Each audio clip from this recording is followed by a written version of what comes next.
Jenny Salisa. Mr Chair, tēnā koe, Mr Chair. May I take this opportunity to acknowledge a legend. New Zealand has claimed him, but he's originally from the Kingdom of Tonga. Bill Siavesi, who is a musical legend, passed away, and we laid him to rest a few days ago. My comments today are going to be focused on the Ministry of Pacific People.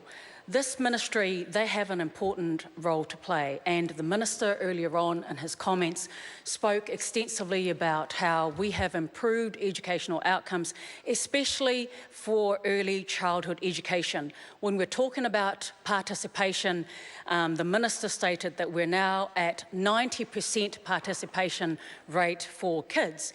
Now that is actually a wonderful statistic. However, what about the quality of the kind of experience that our children are having in those early childhood education centres?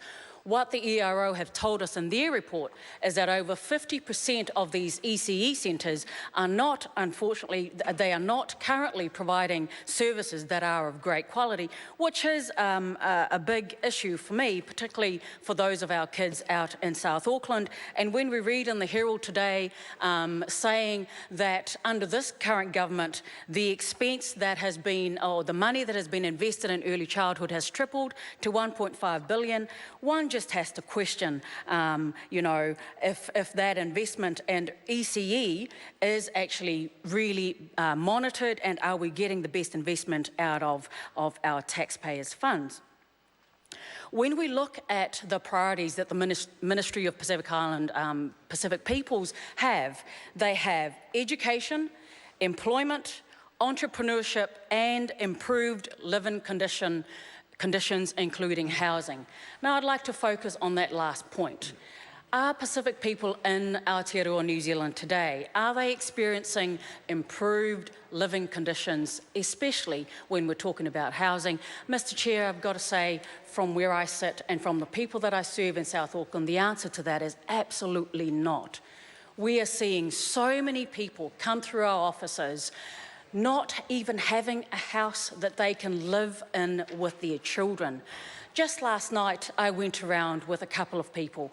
We went because we had been informed by other folks in our community in Manukau East that there are so many more people now living in cars, and we wanted to see for ourselves these locations, whether it is indeed true that there are so many people now living in cars. And I am sad to say that we did see just this. There are so many families out there living in cars. Some of them were Pacific, some of them were Māori, but I was actually surprised to see some of these people were Pākehā. Pākehā who had full-time jobs, Pākehā who had a degree, and they were living in cars, Mr Speaker, to get back to the Ministry of Pacific Peoples. Can I also acknowledge another person who unfortunately has just passed away, the CEO of the Pacific Business Trust, Mr Rob Neru, who has passed away just a couple of weeks ago, very untimely, at 46 years of age.